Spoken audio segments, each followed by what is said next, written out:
Hey, Fight fans, welcome back to Carl Prusa MMA. Today, we got a very special guest for you. My guest is getting ready to fight on the Dana White Contender Series August 19th. He is top prospect, Mr. Tiny T, Tommy Cuozzi. Tommy, what's up, my friend? What's happening? How you doing? I'm doing good, man. I think I actually misspoke. Little T. I'm getting confused with Timothy Kwamba. He's Tiny T. But Tommy, man, what's up? Big announcement. Dana White Contender Series. Cat's out of the bag. It's out there fighting week 2, August 19th. Just when you were able to watch the fights last weekend and that thing popped across your screen and you saw your name, was that a pretty cool feeling?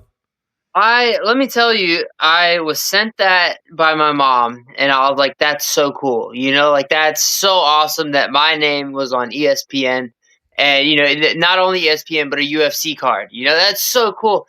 And then I think I shared like 25 people's stories that saw it, and it was just like, dude, it's the coolest thing ever. Absolutely, man. I think one thing that is really cool for you is mixed martial arts is really a family affair. You have the gym with your family. What's it like to be on this journey with them? I wouldn't trade it for the world. My mom, my dad, my wife, they're all in this. All of them have trained. All of them have trained with me. And even before training with me, my wife trained at another gym. So it's just they know the ins and outs of the sports. They've seen the good days, they've seen the bad days, and it's nice to know that I've got somebody that can I can kind of rely on somebody that I can turn to, and they're not going to be like, oh, you lost this fight, or you can talk to friends, but just people that close that see that such a personal level of the fight game, not only physical but mental. It's nice to have people like that. You're really a great example of this new generation of MMA that we have. When you think about it, 20, 25 years ago, the sport was not as culture accepted as what it is today, right? It wasn't legal at every place. Some people called it human cockfighting. It had a different rap to it. Now, I mean, this thing's as culturally accepted as any other major sport that we have. And I think what we're really seeing is we're seeing kids 6, 7 years old wrestling. They're doing jujitsu. They're turning pro. They're doing youth MMA in some states. Then they're turning amateur 18 years old. By the time they're 19, 20, some are turning pro. Some are in the UFC now, 21, 22, 23. You've been in mixed martial arts for a long time. Now being able to, one, still act as a fighter, but two, act as a coach, help younger fighters, help the youth get into this. This is pretty cool to see where this has come. Man, it's so cool to see the game evolve. Like I talk about the evolution of the game with my teammates a lot. That's where you see a lot of older fighters phase out, and the fighters that can kind of stick with the evolution of the game and change their game accordingly. It really changes things. But like you said, seeing the youth in it and seeing it start to become more mainstream. I don't want to say mainstream because it makes it sound lame, but mainstream is the right word. More people are getting into it, and some people are realizing that, like, hey, this is great for physical fitness. Some people are realizing, like, hey, this is great to learn how to defend myself. And now that UFC and jiu-jitsu, just MMA and jiu-jitsu in general are becoming so big, I think now people are starting to see, like, man, this is cool. Like, I want to become a fighter. I want to start competing. I want to start getting into wrestling. And it's so cool to see everyone want to get into something that you've been into for so long. It's like I told you guys, like, this is cool. Everybody wants to be Goku, and now we can be there. Your last time out, you won a 145 title for Ultimate Battlegrounds. Took out Giovanni Meza. Quick work. We're able to finish him in the first round, first minute within the first round, man. What was it like going out there and winning your first professional title? Oh, so that was my second Second, professional title. okay. Yeah, yeah. So I won. I did the 155 title belt for UBG against Theo, who was a Contender Series vet, very game opponent. Very very great fighter. I still keep up with him to this day. I knew him way back when I was fighting at 18 years old. And then, the second one, this was our tester fight back at 145 to see if I could make it, and we did, and performed well. And it felt good, where it always feels nice to know that what you're doing works. It feels nice to know that you didn't train for nothing. You went in there, you learned, you improved, and now I get to show where I improved at and how I improved. And it feels good. No, absolutely. One thing I really see from you is you're such a well-rounded mixed martial artist. Obviously you have that power with your hands to knock someone clean out, but you also have that wrestling, you have that jiu-jitsu, you're really dangerous everywhere. At what point did you really start feeling that you really were turning into a complete martial artist? I haven't yet. I'm still getting there. I feel like my game's evolving. I feel like we're finally starting to come into professionalism of the sport. We're not just like slang and bang, throwing things all over the place. We're finally starting to kind of slow down, work more technique, and drill what we're supposed to be drilling. But at the same time, it's like there's always bigger fish, and to me, I've never felt like man, like I'm where I need to be. I always have this sense of like imposter syndrome that like, yo, is this really me? And then I win a fight, and for 30 minutes after the fight, I'm like, yeah, this is it. This is where I need to be. And then after that, it's like, what can I work on? What can I make better? And it's like, we're back to that imposter syndrome again. Absolutely. One thing I love about martial arts, man, there's so many values, there's so many morals that people can learn from the sport. There's so many guys who their lives have changed because of martial arts. Maybe they were down a bad road, maybe it provided them discipline, provided them structure, provided them guidance. For you, obviously, you and your family teaching martial arts, teaching young martial artists, grooming them in to be professional fighters, grooming them to be good people. For you, what are some of the big values that you've taken away from this journey? Um, I think so. In my journey, my personal journey, one of the guys that designs my T-shirts came up with a slogan, and it's "Violent Smiles." I in a more literal term, I like to smile when I fight. It serves a multitude of purposes, but not only that, it have fun. Just go in there and have fun. Whether you're doing it to become a professional fighter, get to the top one day, or you're doing it to maintain your physical health. It's everybody's got a different journey. Have fun on your journey. Don't take it too seriously. Don't go in there and be like, "Well, I had a bad day, so that makes me a terrible martial artist." It Go at your own pace, have fun, and just be the best you can be. Do you think that fighting is more mental than it is physical? I'd say I want to say 50-50, but some days it's a 60-40. You wake up as soon as you know you've got a fight, you wake up and that's all you think about all day. And it's, I've got a fight coming up. And then you go to bed and you're like, cool, I've got a fight coming up. And, especially as the days start counting down, it's the nerves wear at you. Oh, when's your fight? Are you excited? Are you nervous? I am nervous 100% of the time. That guy wants to hurt me when the ref goes, fighter, are you ready? No, I'm not ready. But we're going to full send it either way. Um, Praying helps. I pray a lot, it eases my nerves, eases my mind, and kind of helps me keep a nice, cool, collected mindset. But it's 100% the mental game of it is taxing. So many people are watching the sport now, but very few understand what it's like to be a fighter. Obviously, when you're battling on the regional scene, man, that's a tough life. A lot of guys have to have a 9 to 5 job. Then you miss birthdays, weddings, Thanksgivings, dinners, all these things. It's hard to have a relationship. You have to dedicate your whole life to training, competing, maybe for the opportunity to fight at the next level. You're right on the doorstep. You're getting the audition, if you will. But what's made you want to stick through for all this years in martial arts, my friend? Part of it's exactly that, it's everyone aims. I'm not gonna say everyone. I've known fighters that just fight to fight and they're like, well, it's fun. But 90% of fighters out there want that top goal, and for that you're gonna have to make sacrifices. You're gonna have to cut here, you're gonna have to cut there, like, sorry, I can't hang out this weekend. I've got to go train 3 hours away. You're gonna have to make sacrifices, and it's all for that top level. But apart from that, just seeing everyone that has supported me coming up, and not only supported me, but has backed me and has helped me. This journey isn't one that I could do on my own. those, people that train on their own and just kind of hop from gym to gym without a solid support system. I don't know how they do it. I, I have such a solid, not a solid, I have multiple teams behind me, backing me, helping me to get better.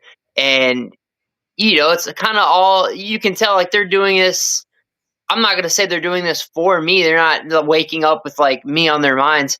But at the same time, it's like I can tell you're in this to help me. Like you're pushing me forward. You're lifting me up. I couldn't make this climb on my own, and because of that, I think it motivates me. Even when I lose, it's like, hey, you've got all these guys behind you. Like they're pushing you forward. You can keep moving.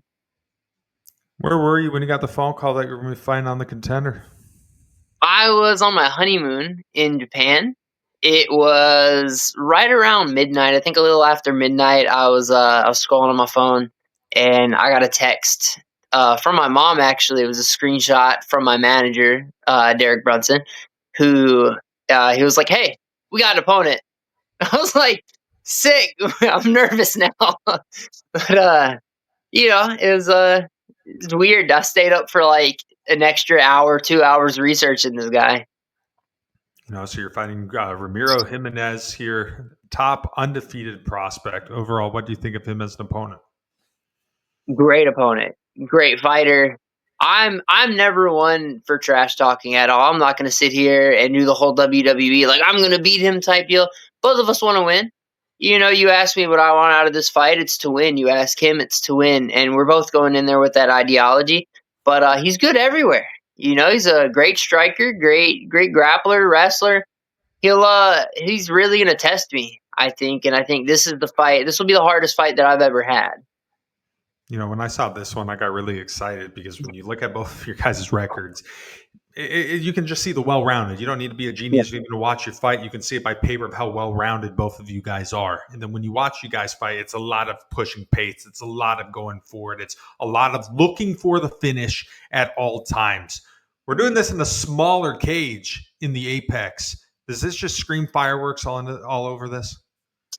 I think absolutely. Yeah, I think whether it's a big cage or a small cage, we're both, I feel, very pressure oriented when we fight. One of us is going to have to give eventually. So, it's a battle as to who's going to give. And we're training, we're both working hard for this. We're both, really putting in a lot of work. Both of us have the same dream. And like you said, you see the records, you see that it's finishes. It's 10-0 and 8-0. Mostly finishes on both ends. So now it's up to one of us to finish this fight. Someone's gonna have a one at the end of the record at the end of the day, and both of us don't want it to be us. When you look at the different seasons of the Contender Series, one common occurring theme finishes obviously prioritize contracts from what we've seen. We've seen guys go out there, maybe grind out a decision win and don't get that call to the next level. A lot of times you pick up a nasty finish, odds are you're going to get signed. Going into this, is the finish more on your mind? Is there more of a precedent? Or are we just going to the fight? We're going to do our game plan and whatever happens, happens. The finish is always there. Like you said, it's looked at in a better light. If I can get the finish, get the Dana White out of his seat reaction, that's great. But the win is so much more important, I think, because obviously we want the contract, right? We're going in there for a contract. That's what this fight is for. But we get the win, and we've beat. I think I looked the other day, and he's like 66 pound for pound in North America, which is insane. Um, we get the win. We beat that guy, and our ranking goes way up. However, we get the win with a finish. We get an exciting win, even if it's a 3-round banger.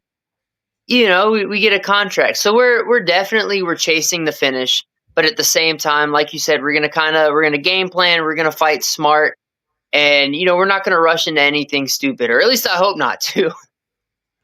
Are you envisioning that moment, potentially being after the fight's over, 5 chairs, each of the winner, Dana White looking at you, talking to you, saying, come over here, get your contract and shake my hand? Listen, I don't know if he's a hugger, but I'll hug him. Yeah, I'll kiss him on the forehead. I promise. I I am. It's like I said, you think about the fight every single day, and it's every aspect of the fight, right? It's not just the hand touch. It's not just like, oh, what if he does this? It's before the fight. It's after the fight. It's weigh-ins. It's, am I going to win or am I going to lose? What's Dana White's reaction going to be? Am I going to make it? And I've envisioned that moment, a lot now, and I want my name to be called. I really hope that I can work for him. Yeah, absolutely. For you, what would it mean to be able to fight in the UFC? It would mean that I've accomplished not, my top goal, but it would mean that I've accomplished a goal I've had since I was 10 years old. I went into the sport, I was 8, just about to turn 9. I witnessed my first live MMA fight at 10, and I was like, that seems cool, right? Let's do that. And since then, I've been training, I've been trying to get better, going here, going there, getting working everywhere, and building a team up at my gym. And it just, it's something that we've been aiming towards for so long. If I can make that, it would mean the world. For you, do you have a moment, maybe when you're younger, watching fights that really clicked in your mind? This is what I want to do. For me, I fell in love with this first season of The Ultimate Fighter, watching the reality show. Then you had Stephen Bonner and Forrest Griffin, in my opinion, have the greatest fight ever. Do you have a moment like that that really reinforced to you? Yeah, that's what I want to do. Um, I think there's a few of them, and I think they're all kind of based around the same ideology. And I'm gonna give the genuine answer first, and then we're gonna give another answer that also aided, but it's not as serious. Just seeing the community grow. Just seeing the team around me, the encouragement that they give me, they uplift me, and just feeling their confidence really boosts me to be able to be like, yeah, like this is where I'm supposed to be. Whatever level I'm fighting at, it's like, hey, like you guys have this faith in me, and like I feel like I'm supposed to be here because you guys feel like I'm supposed to be here.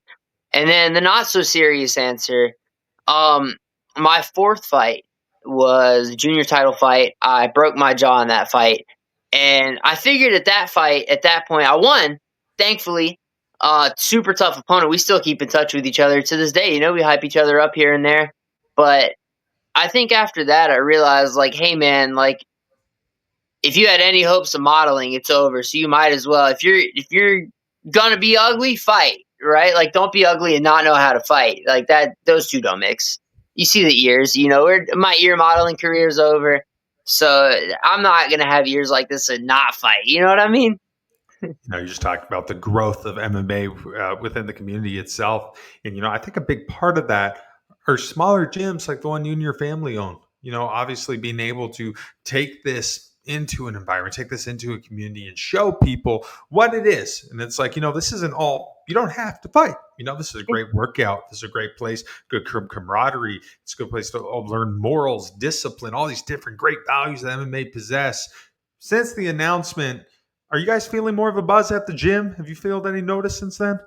I think there's been a little more of a buzz for sure. I don't think within the small town it's not like super super known, but it's getting really known. Like we're the night of the fight, there we have the like a small town drive-in. It's called the Eden Drive-In Theater. They've got two big screens, and number one, drive-ins are the coolest thing ever. I went, I think 2 or 3 times now, and it's so cool.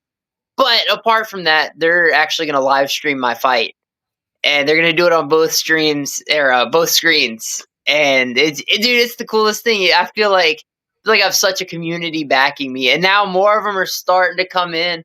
But it's kind of like you said, like a lot of them, a lot of people that should join or maybe want to join are very hesitant. And they're like, well, I don't want to fight. I just want to get into it, maybe for self defense, maybe for physical fitness. Cool, do that, right? Like absolutely, please, like come in. It's for everybody, right? Like and maybe fighting's not for everybody, but self-defense, physical fitness, right? We cover all the bases. That's for everybody. There's something for you there. You just got to find it. But yeah, I think there's been a little bit more of a buzz at the gym for sure. We've had a few people come in and they're like, "Oh shoot, Contender series," and I'm like,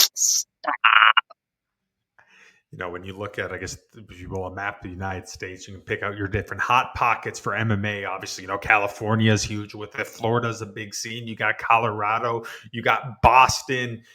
The Southeast, man, is picking up a lot of Oh yeah. noise.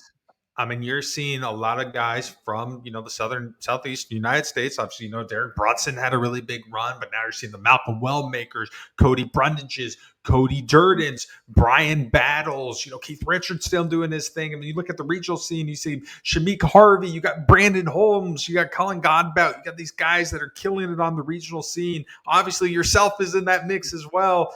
Is it pretty cool to see that, the Southeastern area started being put on the map for MMA? Absolutely. I'm a big fan of bringing everyone up. I'm a big fan of everyone coming up around me, and it's so cool to see North Carolina, South Carolina, Virginia. That's typically where I'm at. It's so cool to see everybody within those areas come up too, because that not only means that, like, yeah, we're getting recognition, and we've been coming up for years, and now it's like, we're finally getting to the point where we've got bigger names in the scene. And it's like, oh, wait a second, like we're doing good. But it's not only that, it's, well, now there's so many, like, I can go anywhere within an hour, 30 minutes, 3 hours. And there's a gym that I'm going to train at that there's going to be some quality work. I'm going to learn something. Somebody there can absolutely demolish me in a fist fight. And then I'll go to another gym and they can demolish me in a struggle snuggle session. And it's so cool to see. Like, I go gym to gym. I'm 95% of the time at my gym, Tommy Cuozzi MMA and Fitness. But in North Carolina alone, I'm going to Gracie Burlington. I'm going to the Matrix. I'm going to Brunson's MMA and Fitness. And then, in Virginia, I've got Capital MMA Lorton. I've got Lux Boxing Gym in Danville. There's so many up and coming fighters. There's so many up and coming gyms and just quality work that I can find anywhere now. And dude, it's so cool to see. Absolutely. Before I let you go here, I want to run you through some big UFC fights, and I want to get your prediction who's going to come out on top on some of these. So Saturday night, just a couple nights away, we got a huge fight. I mean, we got a banger here. We got Dustin the Diamond Poirier. We got Max Holloway going at it for the third time. Who gets the last one?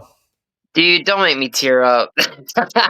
I'm I hope that they go in there, they have a draw, but instead of a draw, they both win. And I hope they go frolic through a field of whatever food is their favorite food after the fight.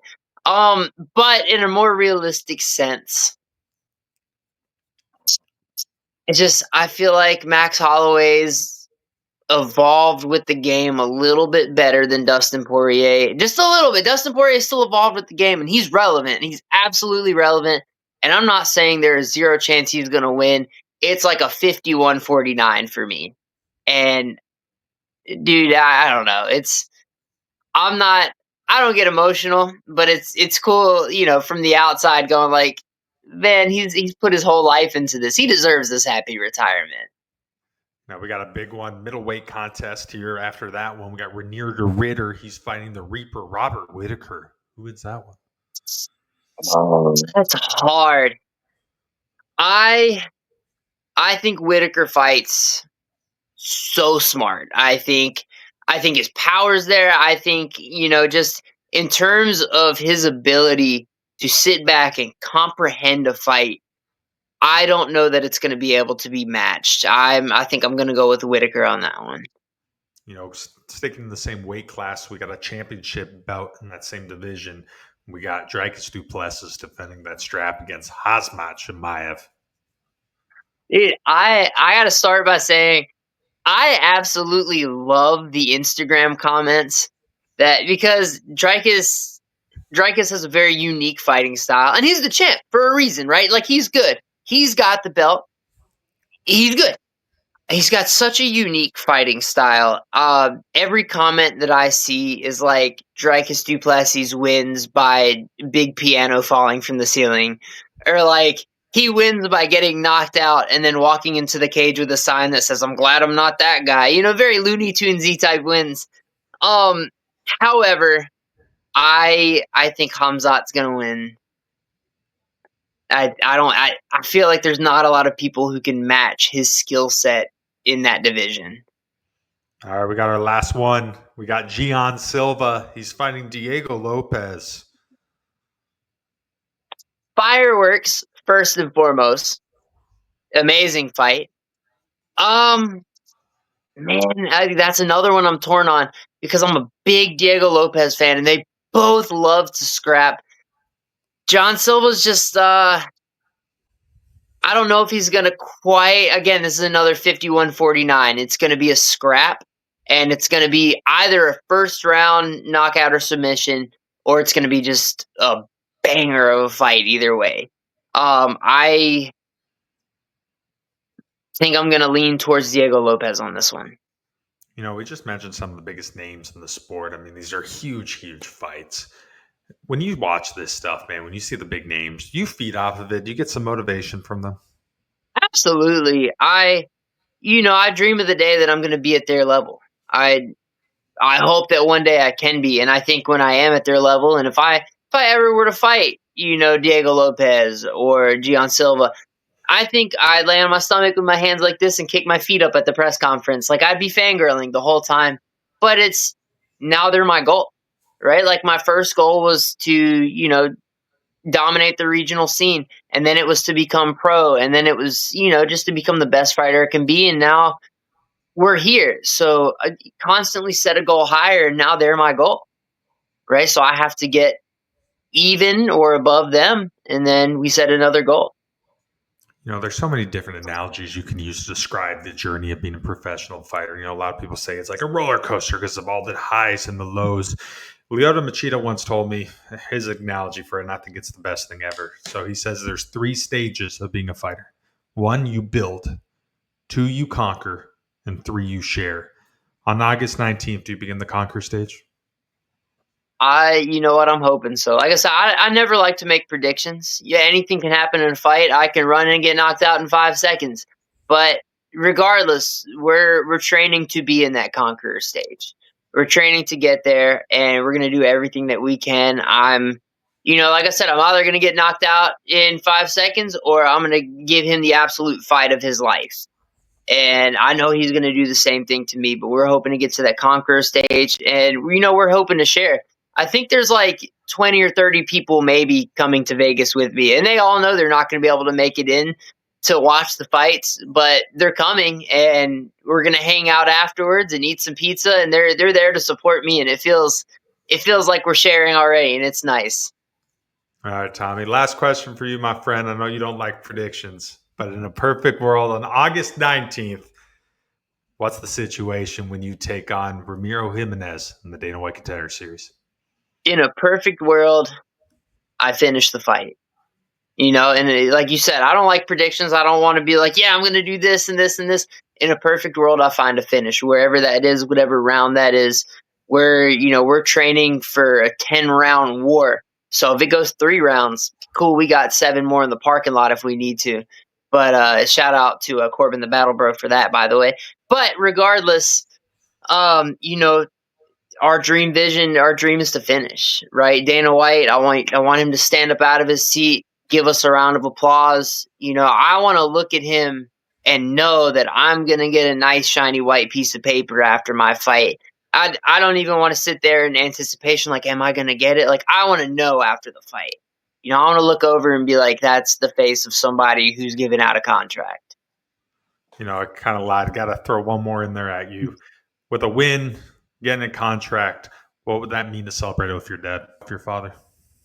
Man, with everybody there, he's my corner this fight. Actually, both of my parents are my corner this fight. Um, we are allowed 2 corners, but the only 2 people allowed in the back are the corners, and my mom has wrapped my hands for every fight that I've ever had. Every single fight. She doesn't want a corner. She has a tradition where she has to sit in the stands with her friend beside her. That's, tradition. It's what superstition, that's the word. But so my dad's gonna be in my corner, my mom's gonna wrap my hands, and like I said before, this isn't a me thing. We're getting this win as a family, we're getting this win as a team.